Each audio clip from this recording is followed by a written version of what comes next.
Good evening, everyone, and welcome to the Garden Grove City Council meeting. Madam Clerk, would you like to call roll? Councilmember O'Neill. Here. Councilmember Tuhowen. Here. Councilmember Bowie. Yeah. Councilmember Klopfenstein. Here. Councilmember Kim Nguyen. Here. Mayor Pro Tem Beer. Here. And Mayor Jones. Here. Thank you. Can I ask Kingsley Okereke to do the invocation, and then Councilmember Tuhowen to lead us in the pledge?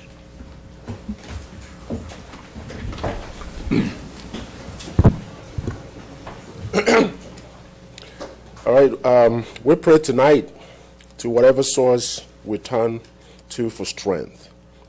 We pray that as leaders of our community, we might have the insight and courage to serve the citizens of Garden Grove with wisdom and truth.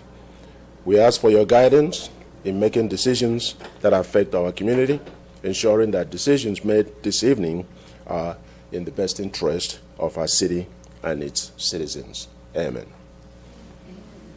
Everyone, please put your right arm to your heart, face the flag, and repeat after me. I pledge allegiance to the flag of the United States of America and to the republic for which it stands, one nation under God, indivisible, with liberty and justice for all.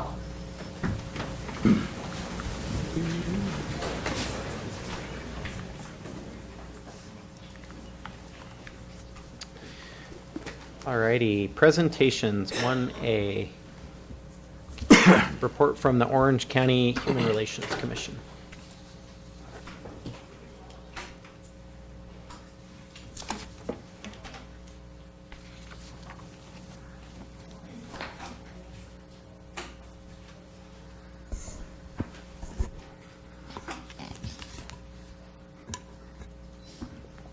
Good evening, Mayor, Council members, and community members. My name is Christian Lopez, and I am a board member of Orange County Human Relations. And I'm here tonight to report on some of the work our nonprofit has done in the city of Garden Grove over the last year and present with you with copies of our annual report. We believe that all people have a right to live free from discrimination, violence, so that we provide programs to create safe and respectful communities. This last year has not always been easy in our country. We have struggled at times to remember that we are all united by our American identity. We have seen deep divisions and strife among leaders and even neighbors. However, at OC Human Relations, we have continued forward with the belief that we can work together and that we can be better when we do. OC Human Relations believes that our mission to build an understanding among our diverse residents is more important than ever. This relationship building can contribute to a sense of community in our cities. OC Human Relations partners with cities to manage challenging issues such as the lack of civil disclosure, meaningful participation of all residents in the police community, encountering more dangers for both parties. Many of our programs are provided county-wide, such as our #HateFreeOC, a public awareness and education campaign to create a hate-free environment in Orange County, bring diverse communities together, and promote peaceful, inclusive community where everyone can thrive. In the fall of 2017, we launched a youth-focused campaign to educate young people about hate crimes and incidents. This campaign is called No Hate, logged over 1 million impressions online. But we would like to share the following information about Garden Grove.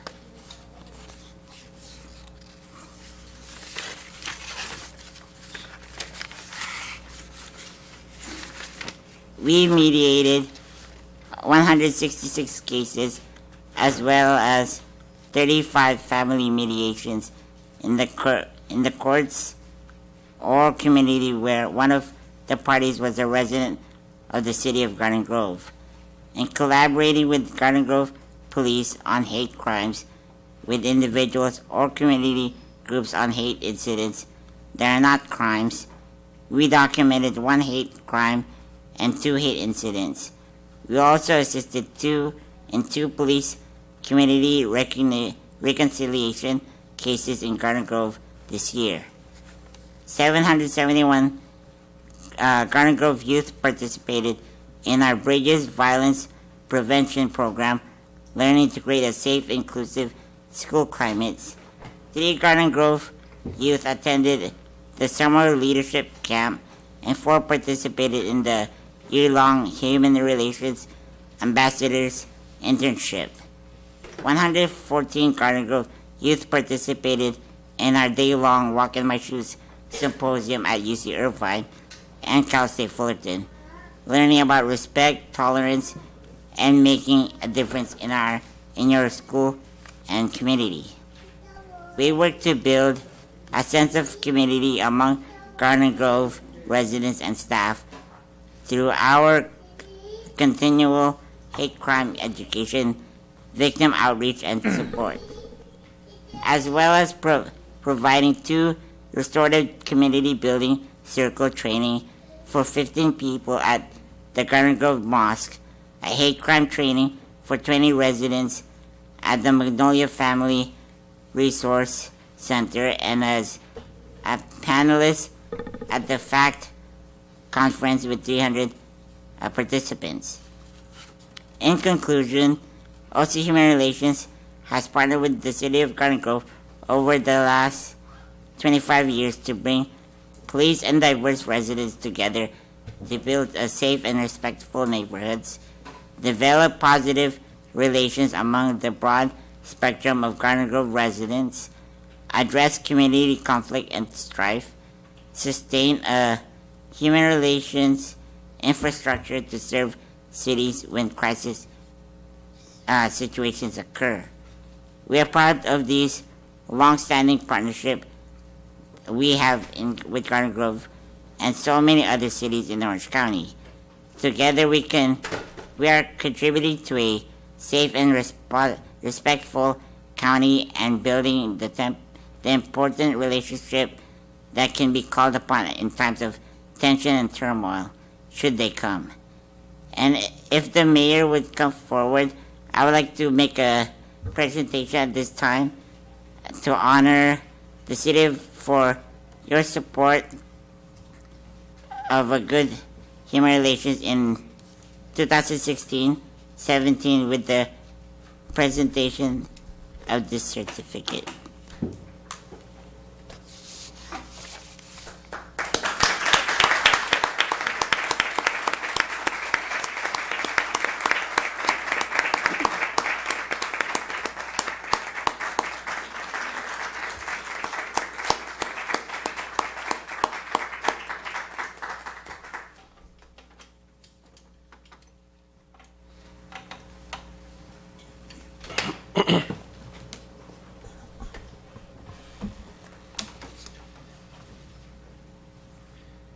Okay, we will now move on to 1B, which is a community spotlight in recognition of Nicole Casesso for 2017 Woman of the Year in Theater.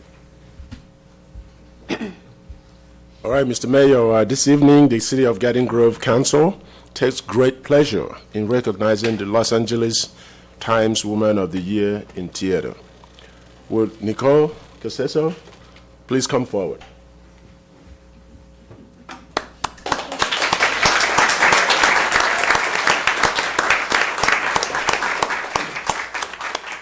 Born and raised in Newport Beach, Nicole has a bachelor's degree in communications with an emphasis in entertainment studies from Cal State Fullerton. Nicole is a professional actor, dancer, producer, and singer. She developed a lifelong passion and love for the arts at a very young age, taking the stage for the first time at the age of 3 years old. In 2004, Nicole and Damien Lawton co-founded One More Productions to create and produce quality performances at a professional level and also at an affordable cost. In 2008, Garden Grove and the Gem Theater became One More Productions' permanent home. 45 years ago, Los Angeles Times began to recognize 2 people each year for exemplary contributions to local theater. In 2017, Nicole became the 88th recipient of the Los Angeles Times Woman of the Year in Theater for her contributions as an actor and producer. At this time, the Mayor and City Council would like to present Nicole with the certificate of recognition for her selection as the Los Angeles Times 2017 Woman of the Year in Theater Award. Congratulations.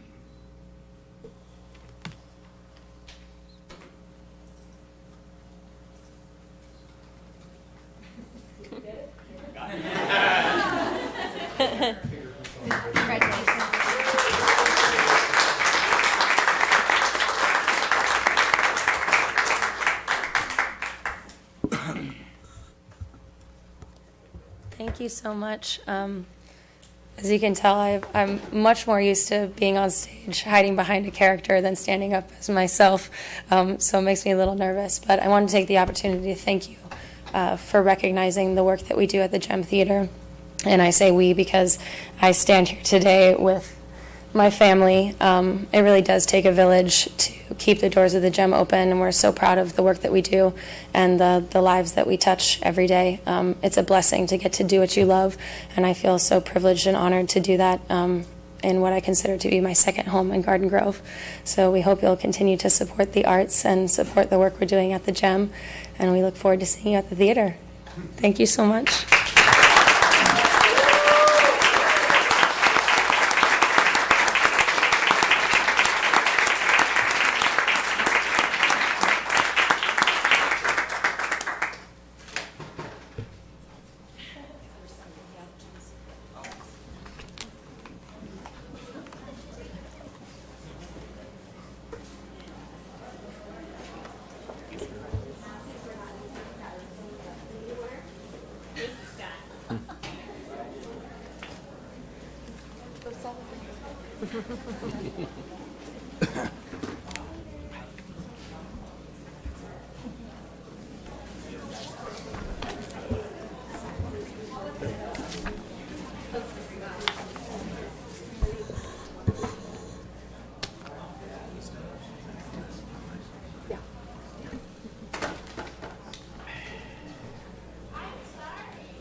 All righty. Couple quick things before we get back onto the rest of our agenda. One is I just wanted to point out that earlier this evening, City Council and I had the pleasure to personally meet and congratulate 52 Garden Grove College graduates during the city's college graduates reception. I remember college very well. It was the best 9.5 years of my life. With the support of generous sponsors, local graduates with degrees ranging from associate's degree in psychology to doctorate's degrees in business administration and management were honored and celebrated for their achievement in higher education. This event, now in its 6th year, has grown each year, which demonstrates the importance of a higher education as it represents in our current and future generations in Garden Grove. The city is proud of these fine men and women representing the best of our community. An exciting future lies ahead for these Garden Grove professionals, and the city wishes all of them continued success in their careers and future endeavors. And then next, I want to take one item out of turn because I promised I would, and I see Heather Stratman here waiting patiently in the audience. I didn't want to make her wait till the very, very end. So this is actually under Matters, 8B.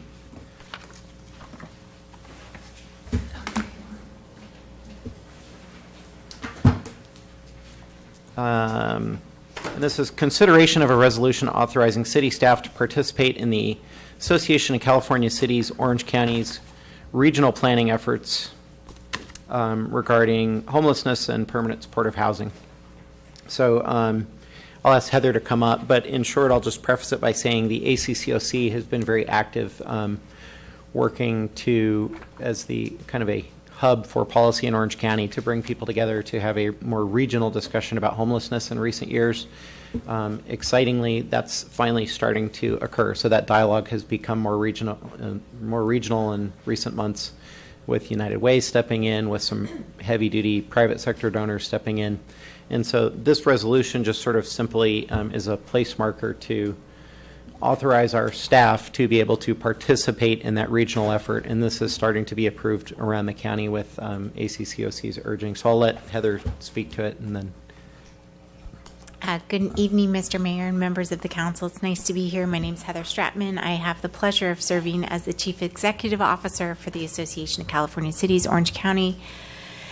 We have been in a long-term sort of strategic planning effort to find solutions within our system for the homelessness population.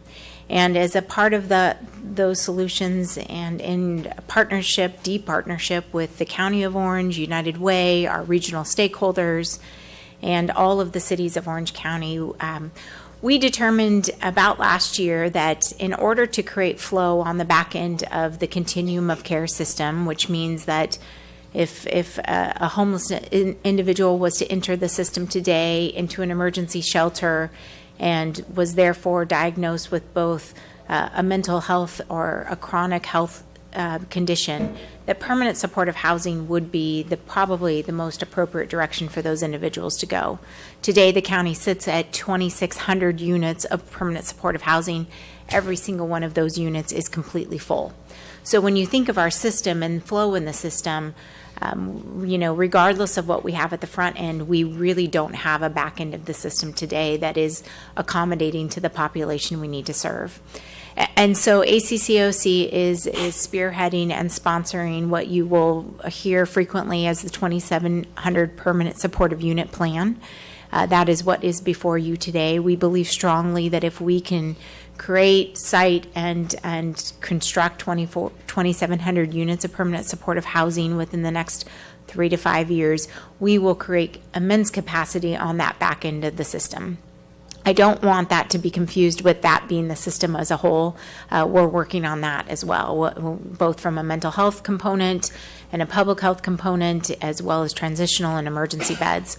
So a full system is underway, but this 2,700 unit plan is critical to the back end, and we are asking all the cities to step in and participate in this plan. And as just a sense of what that regional effort looks like, we took these 2,700 units that we knew we needed, which was basically doubling of our system today, and we populated that out per the population of each city. So if you're City X and you are 3% of the 3.2 million people in Orange County here today, we gave you 3% of that 2,700 units. It was our attempt to not allow the cities who've bared the brunt of this issue for years and years to continue to have to do that, but rather to regionalize and bring all of our collective partners and stakeholders and cities to the table. And so I'd be happy to answer any questions, but that's kind of the quick and summary of it today. And delighted that this resolution is in front of you today, and really looking forward to working with your staff in support of the 2,700 unit plan. Great, thank you. Anybody have any questions? And I think, are we actually taking action on this tonight, or we're just agendizing it for the next meeting? We're actually taking action. Okay, cool. Any other discussion? I would like to move that we adopt the resolution. I'll second. Call to vote?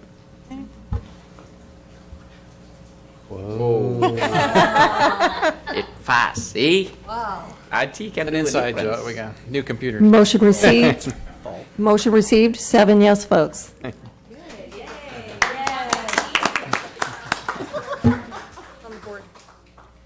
Great, thank you. Okay, and I have one other item that I would like to pull out of turn, and that is item 4B, which is actually on our consent calendar.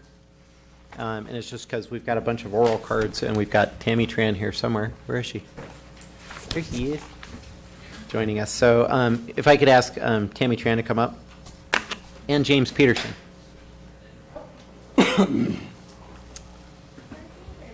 from Southern California Edison, but here representing API. So consent item 4B is adoption of a proclamation declaring May as Asian Pacific Islander Heritage Month, and we do actually have a proclamation for that. So if I could move approval. Second. And we can call the vote. Wow. Wow. You can keep hearing this all night long, Terry. Motion received, 7 yes votes. Okay, great. And then I have the proclamation I'd like to present.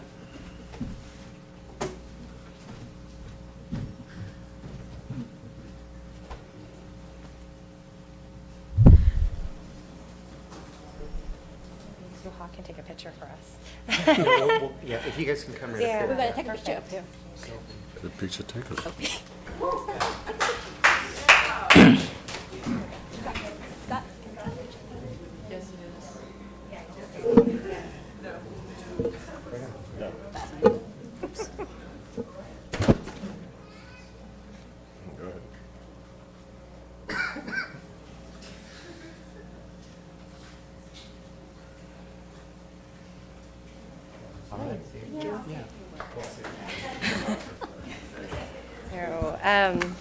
Good evening, Mayor and members of the council. My name is Tammy Tran, and I have the great honor of being a resident of the city of Garden Grove. I live here 24/7. The only time I'm away is when I'm working for Southern California Edison. And so I'm here with my new colleague, James Peterson, who will be your new representative for the city of Garden Grove soon. I just got a promotion at Southern California Edison, but I will still be very much involved in the city of Garden Grove. But we're very happy to accept this resolution, not just on behalf of Southern California Edison, but on behalf of the Asian Pacific Islander communities. The month of May is Asian Pacific Islander Pacific Heritage Month, and Garden Grove is home to the largest Vietnamese community, home to a large Vietnamese Korean business district, and we're very proud to see this community be a part of the fabric of Garden Grove. So as a resident and on behalf of Southern California Edison, we're very happy to accept this, and some might wonder why we're accepting it. It's because Southern California Edison will be hosting with the city of Garden Grove an Asian Pacific Islander Heritage Month celebration this coming Friday. The event is at 10 a.m. here at the community center. So we welcome all residents of Garden Grove, and we're hoping to see all of the council as well as the city staff there this Friday. Thank you very much. Thank you. Thank you.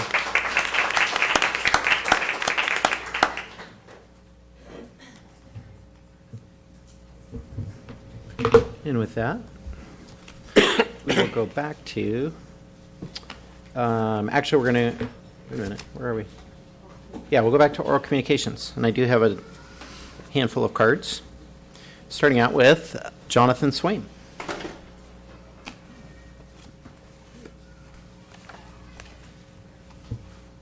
Last one in, first one up. Yeah. Well, good evening, Mayor, council members, city staff. Again, my name is Jonathan Swaim. I was here last council meeting as I'm a board member for the Garden Grove Neighborhood Association, and I just again wanted to invite you all to our annual neighborhood meeting and backyard brunch. It will be held on June 2nd, 2018 at a local residence here in Garden Grove. You'll be seeing this flyer all over social media and around the community. We really encourage all council members and staff members and anybody in the community to come join us. It's an opportunity for this nonprofit, nonpartisan organization to bridge that gap between our elected officials and the residents. It is family friendly, so your kids are welcome. It's a great time. There'll be raffles and good food. So yeah, we hope that you join us. Thank you.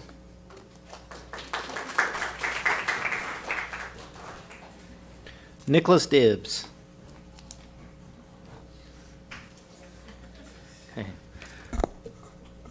Mayor Jones, members of the council, citizens of Garden Grove. My name is Nicholas Dibbs, and I've lived in Garden Grove for over 40 years. I'm a teacher and an educator, graduated from Pacifica with honors, and then became a teacher. And it was a very pleasant experience today for the second year in a row to be one of the sponsors of today's college graduates reception and honoring the college graduates from Garden Grove. And as a teacher and an educator, education is important. It's by educating our students better, we can be problem solvers and work together for a better community. So, Mayor Jones, I thank you again for having brought that idea forward 6 years ago, and it was a pleasure to be a sponsor for the second year, one of the sponsors for a second year in a row.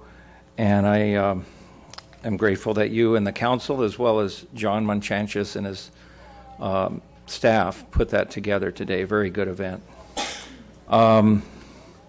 With regard to the Councilman Beard's resolution on West Garden Grove,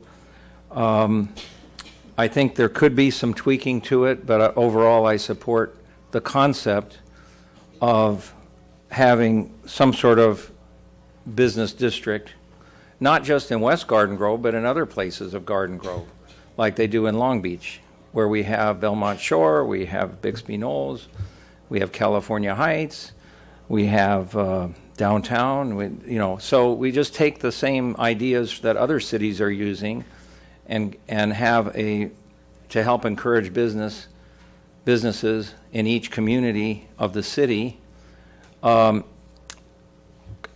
It doesn't have to be a divisive thing. I think, Chris, we can tweak some of the language in it. It doesn't necessarily have to be finalized today, but overall I'm in support of it. And there's some language that I've mentioned to Councilman Beard that should be considered and changing. Okay. Now I do want to comment with regard to SB 54, which was a heated item that was brought up by several speakers at the last council meeting. It is not necessary for this council to be compelled necessarily to take a stand on SB 54 one way or the other. And the reason I say that is that's a state law that's been debated in the state assembly and in the state senate and signed by the governor. And if every city had to take a stand on everything that the state legislature does, we wouldn't get anything done. The bigger picture we have to look at, and as a teacher and an educator, those who study history know that if you study history, you don't repeat the mistakes of the past. And what we have here on the immigration issue is the politics of division, where people get divided into one camp or the other and miss out on what the big picture is. And so this council has not taken a position and said that we're not a sanctuary state. We haven't said that we're a sanctuary state, or city, excuse me. And we haven't said we aren't a sanctuary city. So I don't think it's necessary for this council to get embroiled in the immigration issue when this council has no authority over the borders. And I don't think you have to be pigeonholed into taking a position one way or the other on SB 54. Take the third alternative, which is to leave it the way it is, in favor of what was voted on several months ago when I spoke in favor of what the police chief had said, which is the resolution that was passed at that time. So I just want to point that out because the issue is very complicated. As those of us who study foreign policy know, that the U.S. government, over the years, because of the situation in Guatemala, Honduras, and El Salvador, where our own government gets involved in arming the militants down there, who then torture and abuse the citizens, which come here, and then with NAFTA, creating over 1 million people out of work by NAFTA, then they want to come here. So these issues are very complicated, and I think the council is correct in not taking a position on that issue. Thank you.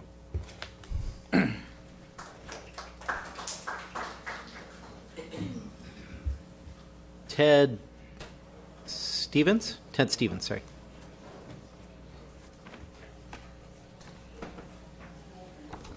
Read my notes. Honorable Mayor, City Council, thanks for letting me come up and speak today.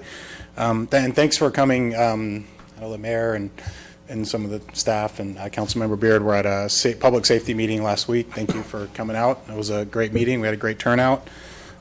Just need a bigger venue next time. Anyway, I was just coming up to talk briefly about item 8A. I've lived in West Grove for 20 years. It'll be 20 years in May. So in May 20th, I think, actually, is when we moved into our house. So we'll be coming on 20 years. A couple years ago, about 4 years ago, we had the opportunity to upgrade, possibly move, bigger house, something.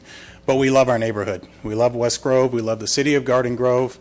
And so we decided to just add on to our house rather than leaving our community. So we love our community. We take a lot of pride in our community. I think this is a good idea. As the previous speaker mentioned, a lot of other cities have these types of things. Everyone knows where 2nd Street is. If I just say 2nd Street, everyone's going to go, oh, that's in Long Beach.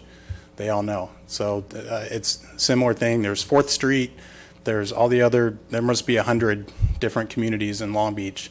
I think they have a tagline saying, many unique neighborhoods, one great city.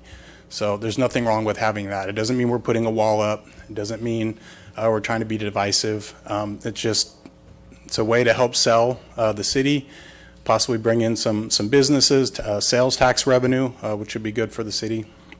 But overall, again, I think it's a good idea. I saw the previous verbiage. I like the new verbiage. I wasn't opposed to everything in the bad one.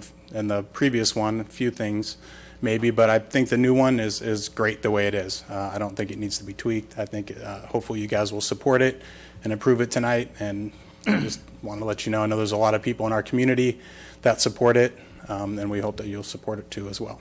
So thank you. Thank you. Tony Flores.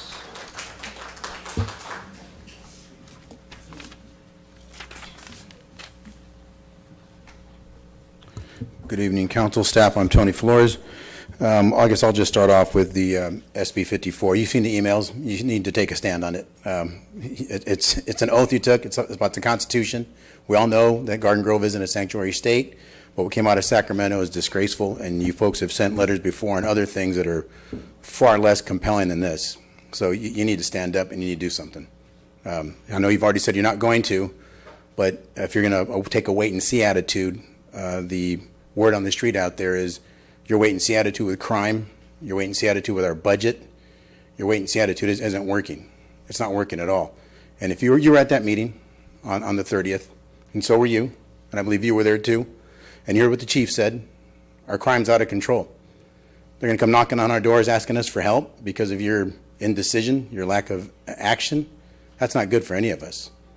You know, a lot of young people here today graduating, coming into the world, stepping into maybe hopefully getting their own place, but for what? To have somebody break into it and steal when you folks haven't taken the time to make sure that we're safe?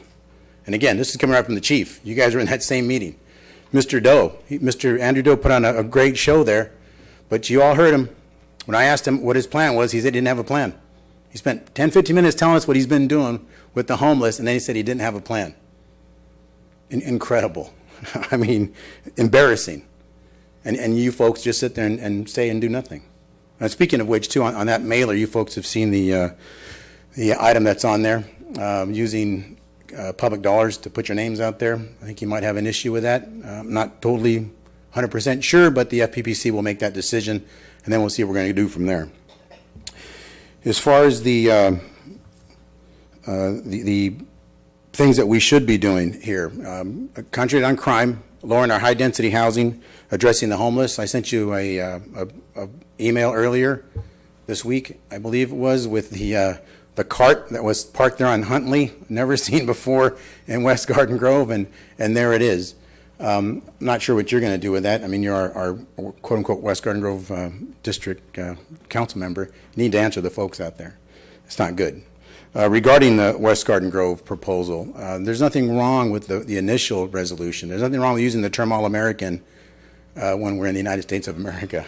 I mean, I'm not sure what the uproar is, on that is, but we've changed the name of a street to some foreign emperor that no one's ever heard of to gain revenues. Nothing wrong with West Garden Grove. We've put all kinds of signage up and down Garden Grove Boulevard that I certainly can't read. Nothing wrong with the West Garden Grove district. We've seen the actual street signs with the Korean Business District and the Little Saigon based on race. No issues there from anybody. We shouldn't have a problem putting up West Garden Grove. You folks need to do a better job with that. And don't just be council members, you need to be leaders. And if you're not going to be leaders, I'll remind you how to do that. In closing, we put on a golf tournament last month. The Bill Craven Memorial, the Bill Craven Golf Classic over at Skylinks.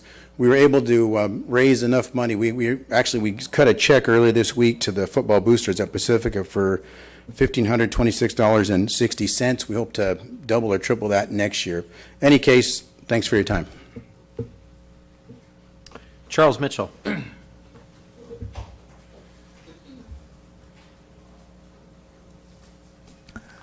Good evening, Mr. Mayor, members of the council, and staff. Do you know what today is? Today is VE Day. Does that ring a bell? On May 8th, 1945, Nazi Germany surrendered to the Allied powers. It was the end of World War II in Europe. There's not many people left now that were participating in that war. I've had the fortune to know several people who participated in World War II, men and women. A lot of people think, well, okay, the veterans were only the men. There were many women, millions of them, who participated in every area, not just nurses and things like that, but also pilots. As a matter of fact, my mother was a Rosetta riveter at a Lockheed plant. She built P-38 fighters. And a lot of the women flew those fighters to forward bases where they were manned by the crews that took them into combat. There is an organization called the Freedom Committee of Orange County. We meet on the second Wednesday of every month at 11:30 at the Church of the Redeemer on Fairview, just north of the fairgrounds, across from the college. This is a group of veterans from all different periods. We have World War II veterans, Korean War veterans, Vietnam War veterans, Cold War veterans, Middle East veterans. We all come together, and our whole purpose that was created by a man named Jack Hammett, former mayor of Costa Mesa and a Pearl Harbor survivor himself, was to go to the schools and talk to the students about our experiences in the military, give them some kind of a sense of what it means to serve your country. Now, I hope that if anyone is available, that they will come to this meeting. It's open to everyone. We have great presentations by our members, and there's no cost. We start at 11:30. It ends at 1:30. Again, it's on Fairview. In regard to the proclamation, way out west in Garden Grove, where the coyotes roam, way back when we were talking about setting up districts for our city, there weren't enough settlers there to create a district. So they had to do a little chopping up, and they took an area east of Beach Boulevard, just north of Westminster, and said, that's West Garden Grove too. Well, that's where I live. I live 1 block north of Westminster on one side, a block and a half east of Westminster on the other side. So I'm wondering if this resolution passes, are they going to have to go back and relook at the population for the districts for the elections in Garden Grove? And are we going to become West Grovers or Westminsterans? Thank you.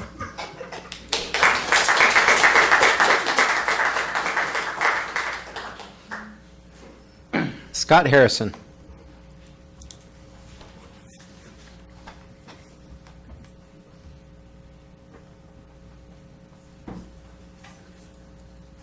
Honorable Mayor, Council, it's a pretty tough act to follow. Good job. I was at the meeting, Mr. Doe, that you guys attended out in West Garden Grove the other day, and I didn't put my feelings out there. It was a pretty big crowd. Really wasn't a way to get the microphone around as fast as I thought it, maybe could be next time. What I'd like to see is for you to, there was a lot of retort to questions, but no answers. So a lot just talk. And instead of taking a stand, you kind of just got around things. And it's kind of like soggy toast. It really doesn't do much. For my elected officials, I would really like for you to just tell me how you feel. I mean, if people are asking you, how do you feel about this particular subject? 54, pretty big for me. Recently had an unlicensed driver back into one of my company vehicles, totaled the truck. My guy's been off 5 weeks, still no sign of returning. I had a truck that was $1,700 a year to operate. To replace it, $1,700 a month. No license, no insurance. He had an ID card. Didn't impound his car, didn't arrest him. He's still driving around the neighborhood. He waves hi. The other day, he's come over and talked to me. Oh, yeah, sorry about that. Well, sorry about that. This is a tune of 70, 80,000 to me and my company. It's not really something that's very palatable, and people don't see that when they talk about, oh, they're just people. But what we need is everyone to be under the law. There's a lot of things that aren't quite right, but if we don't stand up together like Los Alamitos is standing up by themselves, that's a lot tougher for them to do if they're not joined by their local communities to say, hey, we believe in the same thing. We're standing up with them. We don't want to get sued by the ACLU. What if they have to sue 10 cities as opposed to one? They're going to have to divide their dollars even further, and that may make them think twice about that as well. I would like to see some, if you truly believe in that, some solidarity to that. So yeah, homeless is a big problem. We had a few conversations about that. There's so many questions to it. It's pretty deep. But the truth is, with the more of what the police chief had to say, a lot of those folks really don't want help as long as our laws don't make them get off the drugs. The drugs are telling them to get more drugs, and as long as that's not a crime, that's what they're going to continue to do. And they're going to ride around at nighttime on bicycles looking for open doors, bashing in windows, taking whatever they are. There's a big cost to that as far as a society. And if we would just stand up and make our voices heard up at State Capitol and say, we don't like this. This is not working out for us. And that's what we're electing you to do, is to be our bridge and our gap there. So that's about all I have to say, and I thank you for your time. Oh, wonderful invocation today. Thank you very much for that.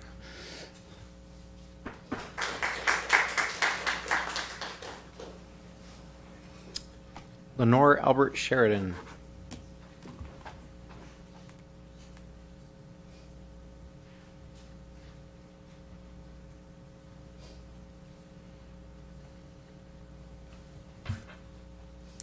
Good evening. My name's Lenore Albert Sheridan, and I just wanted to introduce myself to you. I've actually been here a couple times over the years on different things, from redistricting to a couple other items, but I just wanted to introduce myself to you again and to the community because I'm running for district attorney. And on May 20th, 2018, at the Temple Beth Shalom in Santa Ana, there will be Moms Demand Action. Orange County is actually going to be holding a Gun Sense candidate meeting. So I'm inviting everybody who's up here and anybody in the community to go ahead and attend that meeting. It's from 1:30 to 3 p.m. I wasn't going to start out this way. I was just going to do my rote candidate thing, but after I heard some comments, I want to mention something. SB 54 isn't going to solve crime in Garden Grove. That's not what it's meant to do either way. And it's not going to solve the homeless problem either way.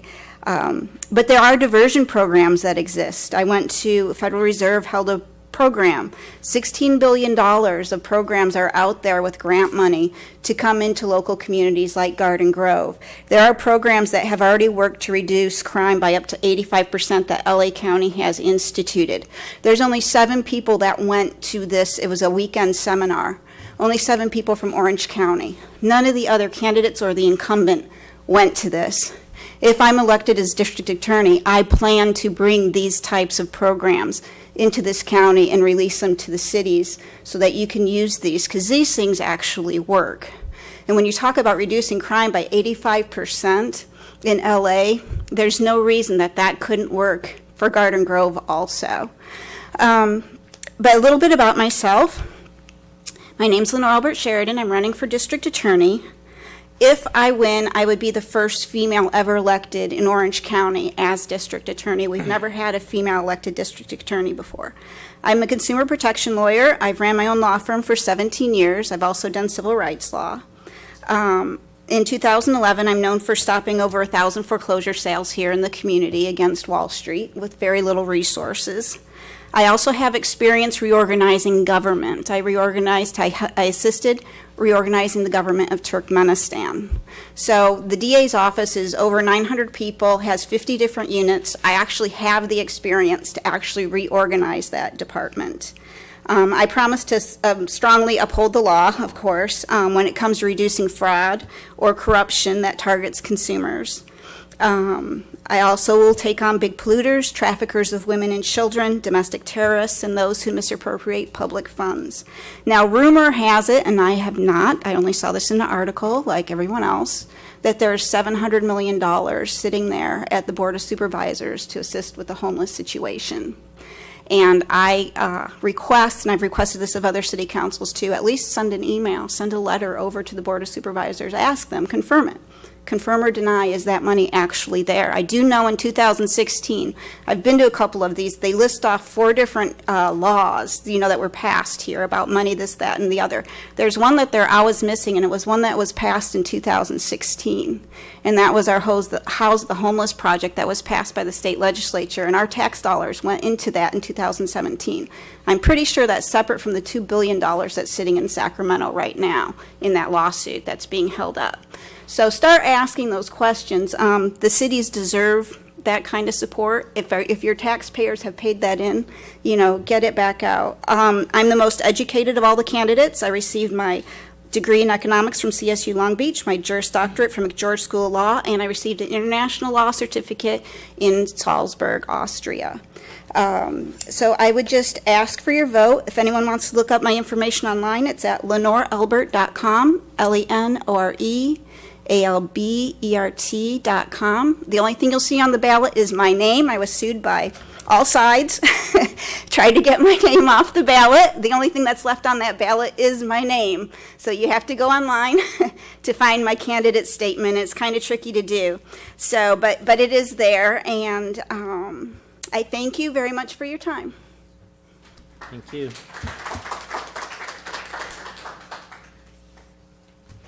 And that is all the oral communications we have. We do have one written communication, 3A, which is a consideration of a written request from Cub Scout Pack 271 for co-sponsorship of the annual Cub Scout Push Cart Derby.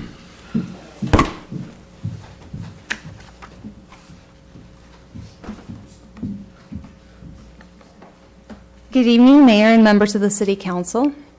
The Scout Pack 271 is requesting City Council approval for co-sponsorship of the 2018 Pushcart Derby event that will be held on Saturday, July 14th.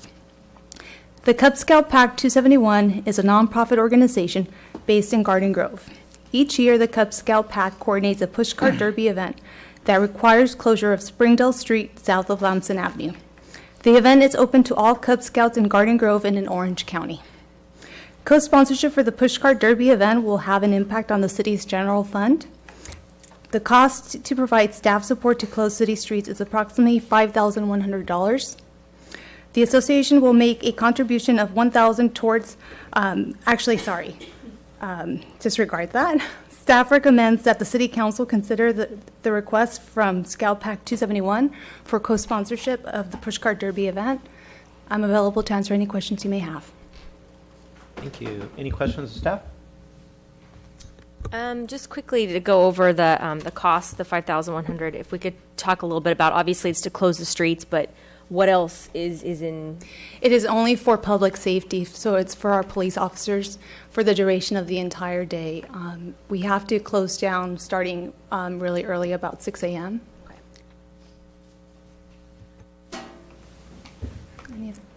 Any other questions, comments, motion?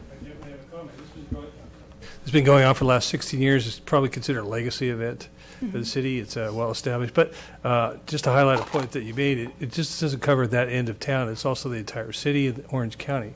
It's a great family event. They do raise some. I don't know if they raise money at all, but it's an event that is well enjoyed because it's the father, the son building their push carts like the old boxcar derby that you see. And it's primarily at that location because that is going down Springdale. That's the only man-made racetrack there is in the entire city that I'm aware of. So it's a fun event. It's a family event. It's similar to Little League. It's just a great event. It's well attended. I want to give a shout out to George Bridingham, who's the founder of that event, and thank him for making that possible. It's very well enjoyed, and so I strongly support it for as a family-oriented event. So with that, I'd like to make the motion to approve. I'll second. Call the vote. Wait a minute. I have questions. So I didn't realize that Councilman Chris Beer, proposed, make a motion and to vote on it. So staff, for the last couple of years, I have asked many different organizations in the city that because the city is facing deficit and that we are cutting costs very aggressively, and that we don't even have enough money for keep to hire more police officers. And this year we are cutting 5% across the board. And 2 years in a row, I have asked that I'm happy to support event such as this, but we ask the organizer to start asking other business and organization to chip in and help instead of just consistently relying 100% on the city effort. Have the organization been trying to reach out to other business to ask for sponsorship?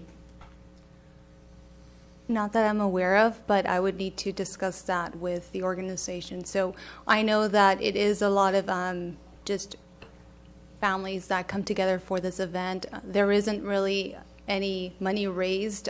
They have one food stand, I believe, that they have baked goods sales, and that's pretty much it in terms of any type of fundraising going on during the event. So it's. Do you think if we, the city, ask other big business, like auto dealership, hotel like Marriott, Hyatt, to donate and sponsor a part of this cost, what would be the possibility for that to happen? I think that there is a possibility, but that's up to the troop to make those type of requests on behalf of their organization and then be able to then contribute to the cost to the city for that support. Have you made that suggestion, as I did mention over and over 2 years ago to them, and suggest that they also need to reach out to other business in the city? And I'm sure many organizations, value the benefit that the Scout bring to the youth and to the community, and I couldn't think that they would not willing to to support if they go out to ask for that. I've been at this event a couple of times, and I'm also a former vice chair of the, of the Scout. I just wonder why we haven't, give them some help and some suggestion to help them going that route. I will work with the organization going forward. Some of the other groups have made that effort, such as our Sister City Association with their 5K, but unfortunately with this group, I know that those fundraising efforts are a little bit more difficult because there's not really, outside of going out to request the funds, there's not really any opportunities for raising money during the event itself. But I'll work more closely with them to see for future years if they can somehow offset the cost to provide city staff support. Okay, I just want to have it in the record because I have asked staff to work with them and make this suggestion. Every year when this come up, I make the suggestion, and I have saddened that I don't see traction, and I don't see things moving along that way. So I would like to direct staff to, give them some help, right? Because sometimes if we say that, but if they may not know that there may be help available, instead of just, go and ask the city to help them. Mr. Mayor, to Councilman Bowie, to your question, just to follow up on a couple things.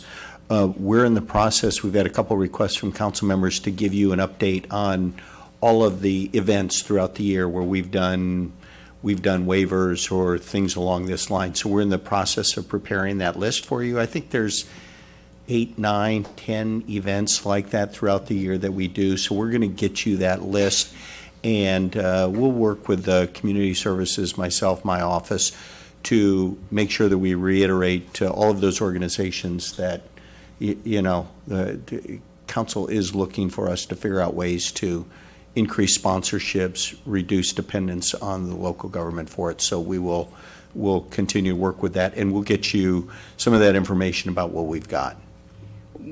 Speaking of that, when you give direction to staff to cut 5% across the board, what area does that mandatory 5% cut touch?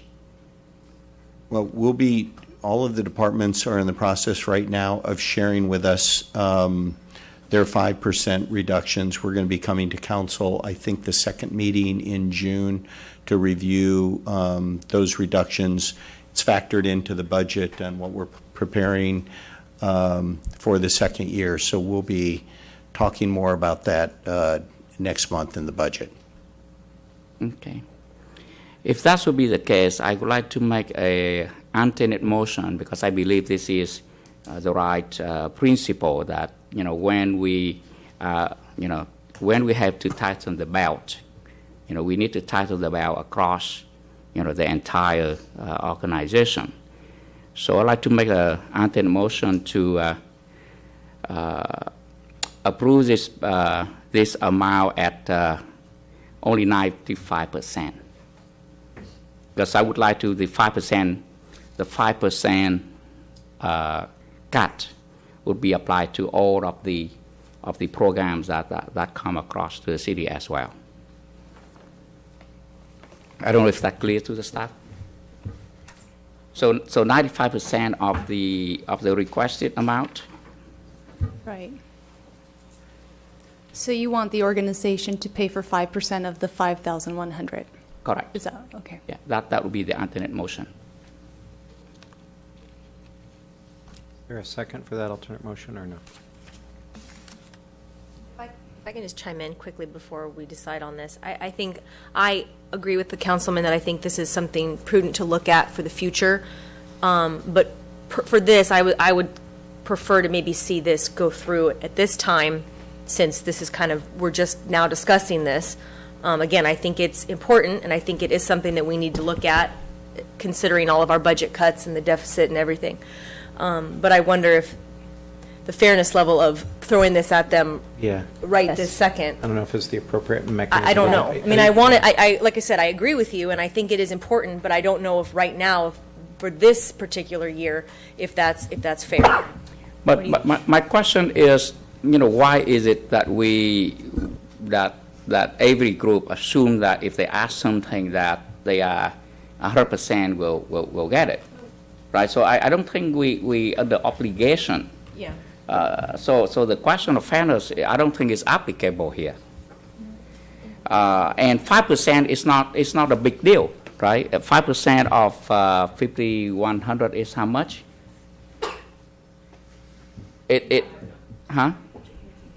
$250. So it's not a big deal, and I could just say, yeah, we could vote 100%, but I want the public to know that, and I want to, scout, especially with a scout, and I'm a former scout as well. I want people to realize that, yes, I understand the city is under, financial difficulty, and I am, as an organization, I want to be a part of, taking responsibility for that burden. So I even though it cost me $5,100 because of the police involvement, but I understand the difficulty the city is facing, and so I'm willing to take 5% on my own burden to share that burden with the city. I think it's a really fair. It's not going to put a lot of hardship on this program and on the Scout, and I think the Scout need. I believe in the value of the Scout. The Scout always take responsibility and always be ready. So this alternate motion is not to penalize the Scout, but to show that they take ownership of difficulty. And I agree. I see where you're coming from. But if we were going to ask 5% of them today, then that means that you would want 5% from every other organization moving forward? I think so. Yes, because we are in difficulty. So if the city manager is doing a 5% cut across the board, then all of the community programs should also share 5% cut across the board as well. So all the future programs we should consider that. And 5% is not. It's not a big amount, but it's a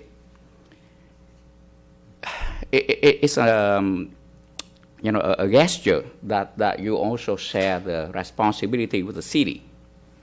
Anybody else, feel free to chime in here. But I already have the mic on, John. I beat you to it.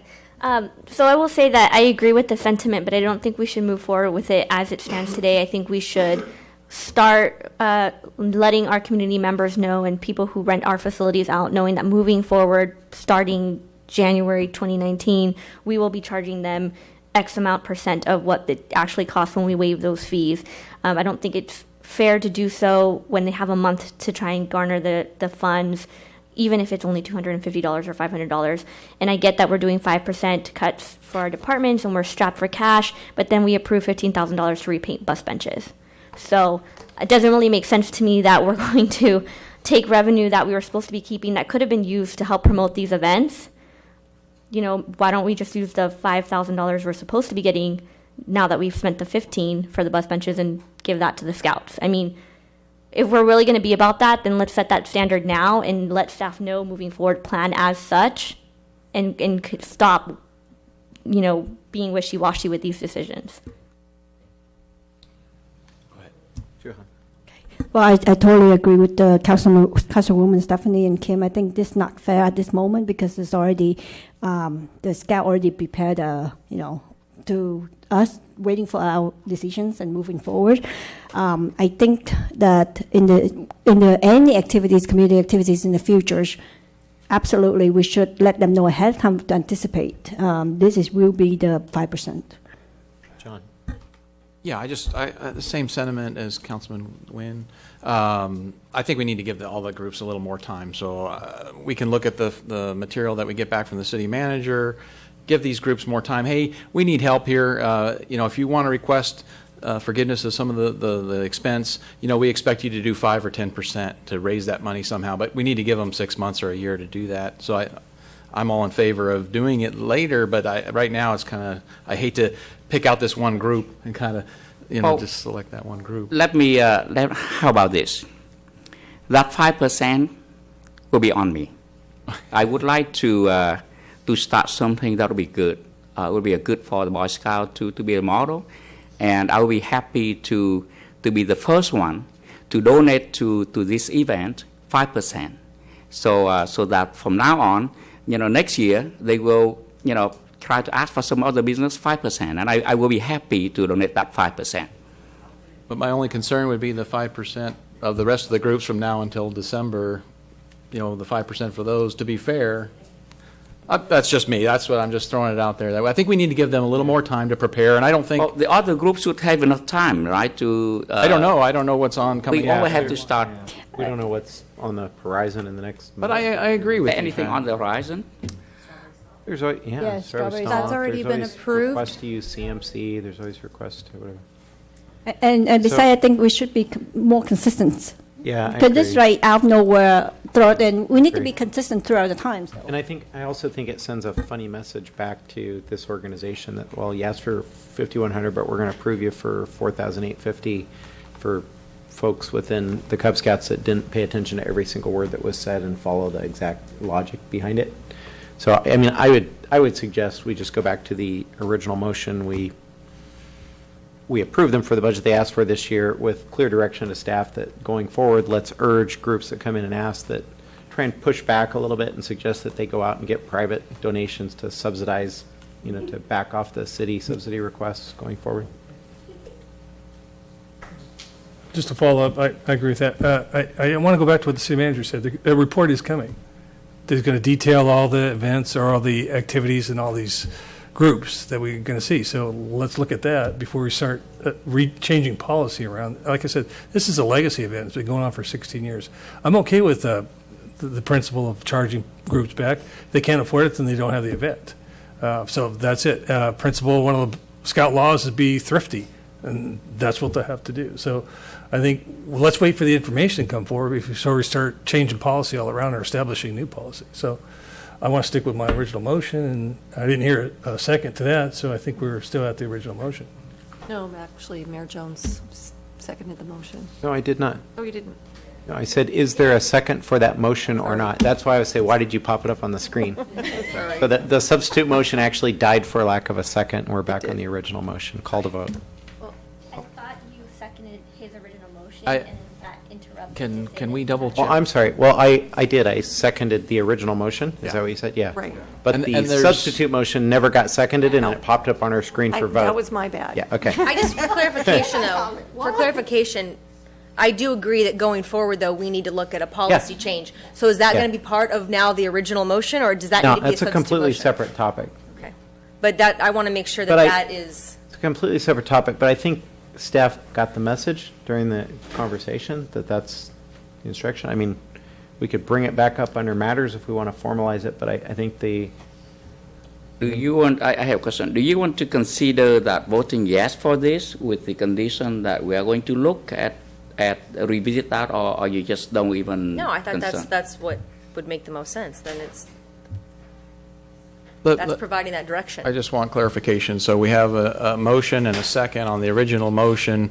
We don't have a second on this, on the alternate motion, so that's where we're at right now. correct. That- that's correct. So my But there's sort of a question for- discussion back on the Right. original motion to say, So Right, so I, Mayor Pro Tem Byrd, would you the care to? substitute motion by me died. So my question because Councilmember Klopfenstein asked, but she liked the idea that voting yes for this on the understanding that we are going to, look back at some time. We will revisit to see whether we will ask the organization to also be responsible and go and look for additional funds instead of relying on the city assistance 100%, for any kind of event, not just for one program or the other.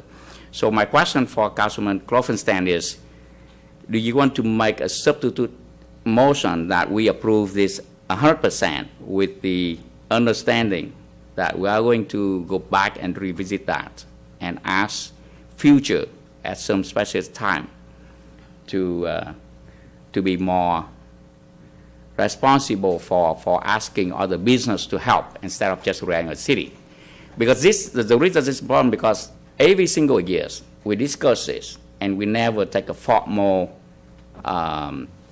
direction for staff. And so, every year it keep coming back again and again, and then it's a last minute, so we just don't want to be a burden on them. I think we should separate two things out, in my opinion. Is we still move on with this original, and then we're going to separate. The other one is for future matters, we're going to discuss more. Because when you discuss more about 5% for the upcoming or next community activities, that thing was then in you're gonna die. That thing was in die. We're talking about not about 5%. We're talking about for future application. okay. Should we? Then you're going to set the standard guidelines. Then you're going to set the cap. What the maximum amount that the city can carry 100%, and if you pass that level, then percentage that you can contribute back to the city. I mean, you have to set that guidelines with the level, like 0 to 5,000 or 4,500 city absorb a sponsor. And then more than that. Yes, Councilman Tuha, the previous city council, we already talked this issue coming up, over and over again, and the direction to staff is to, communicate with the organizer to ask them to be more proactive and less dependent on the city assistant. But that never happened because it never be formalized, and so we just never really, staff never really communicate to the organizers to encourage them to do that. And so that's why I think Councilwoman Klopfenstein and I was thinking that perhaps as a condition for approving this 100%, we want this council to consider whether we direct staff to come back with a more formal recommendation so that we can discuss as a future. So we could do that under matter of from the council, or we could do that as a condition for this. Does that have to be to a vote? Is that just something Well, we just talked about? it depend on whether your vote yes for this require that other action. If you want your vote yes on this requiring that, then we need to make a substitute action now. If you don't require that, then we could just separate that into. I'm fine with separating. Yeah. Call the vote.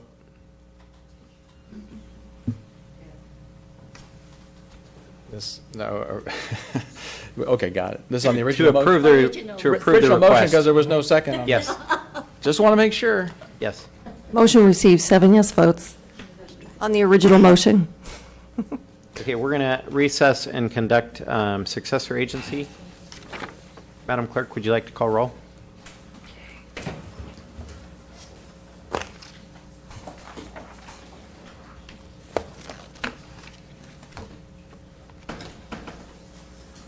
Member Beard? Here. Member O'Neill? Here. Member Tu-Ha Nguyen? Here. Member Klopfenstein? Here. Member Kim Nguyen? Here. Vice Chair Bowie? Here. And Chair Jones. Here. We already did oral communication simultaneously with City Council, so we'll go on to consent items. Just receive and file of the minutes. Do I have a motion? Motion to approve.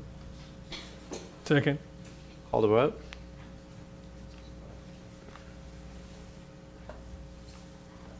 Motion received, 7 yes votes.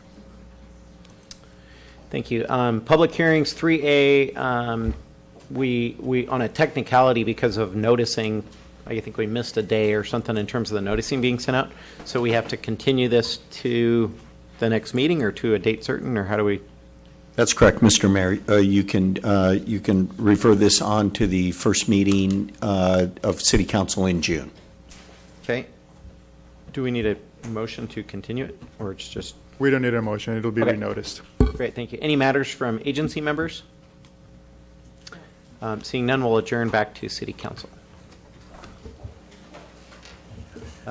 Which takes us to consent items. We already took 4B out of order. So it's recommended that 4A through 4J minus 4B, if you're a geometry major, be acted on simultaneously. Do we have a motion or anyone like to pull? I would like to pull 4F. I'd like to pull 4C, and I was just curious about 4A. Was there anyone from the Strawberry Festival here today? Anyone from Strawberry think Festival so. here? Okay. Okay, so just So- for, Sorry, so 4C I and want like 4F. 4C, yes, please. Okay, I'll move the balance. Second? Call to vote?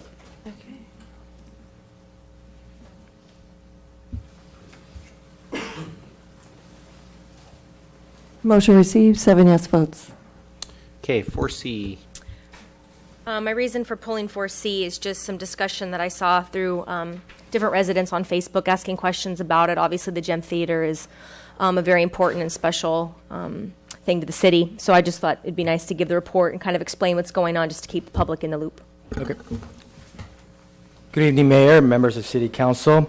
Before you, you have a request to amend the facility use agreement with One More Productions for the Gem Theater.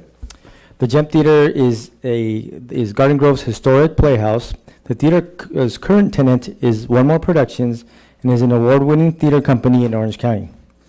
On April 23, 2008, the city and One More Production entered into a 10-year agreement for One More Production to be the sole operator of the Gem Theater.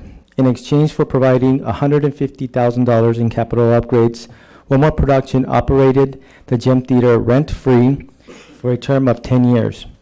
During this term, One More Production brought nearly 50 theatrical productions and expanded the artistic reach into the community with award-winning musicals. Through its productions and generous support of local nonprofits and businesses, One More Production has added artistic value to the downtown Civic Center area and helped to revitalize historic Main Street. The city's intent is to extend the facility use agreement for multiple years. However, the city would like to extend the current agreement to April 23, 2019, with the sole purpose of drafting a substitute multi-year agreement. Currently, there would be no additional financial impact to the city, and it is recommended that the City Council approve the amendment to the facility use agreement between the city and One More Production for the Gem Theater, authorize the city manager to execute the agreement and make minor modifications as appropriate thereto on behalf of the city, and authorize the city manager to enter into the full amendment to this agreement on behalf of the city. I'm available for any questions. It's not really a question, it's just obviously I support this one-year deal and hope that we can come up with a multi-year deal as soon as possible. I think the Gem truly is that, a gem in our city, and is vital and important to have the arts in our community and in our local downtown area. So with that, I'd like to make a motion to approve. Any other comments, questions, anybody? That just shows how Yeah, I have a question. spirited I am about this. Question to the staff. I just want to highlight a fact. So we over the last 10 years, we've given them rent-free. Rent-free, that's theater, correct. And then there's a cost to that. So I bring that related to the issue previously discussed on cities subsidizing events and such. So not to put this into consideration, I think this is a worthy event that's sponsored for the community theater, museums, that nature are a part of the Garden Grove. So I want to just say those types of activities, inclusive of the theater, is important. Right. Just to clarify, it is a rent-free for 10 years, but in lieu of $150,000 of capital improvements that One More Production did to the theater. Right. So it's a wash. But my whole point is, like, we have to look at all the events, look at all our activities, what we support as a city, as a community, and I think the arts is very important to support. And so it kind of lets itself with how we help them, subsidize them, our participation with them, our partnership with them. So that's also in consideration as well, because the last item was talking about nonprofits and the legacy and the events. I just think there are certain events and certain things in a city, in a community, that you have to be supportive of. The public arts is one of those. So I just want to make that comment. Any other comments? Question. Questions? Is there any reason why this cannot be a multi-years? So currently, right now, what staff is looking to do is to look at some comparable rates with other theaters, and staff needs some time to do that right now. So we want to be able to have an amendment to this current agreement to give us that time so that we can also make an assessment of the theater to see if there's any additional capital improvements that need to be done. Then we can also add that to the contract. Are you going to look into that in anytime soon, or we are going to just continue 1 year, and then when this next contract is done, then we do another year? So are you having any plan to? Yes, the plan is to work on that immediately. Yeah. Okay. Any other questions, comments? Seeing none. Stephanie? I'll go back to my motion, please, to approve this amendment to the facility usage Second. agreement. Call the vote.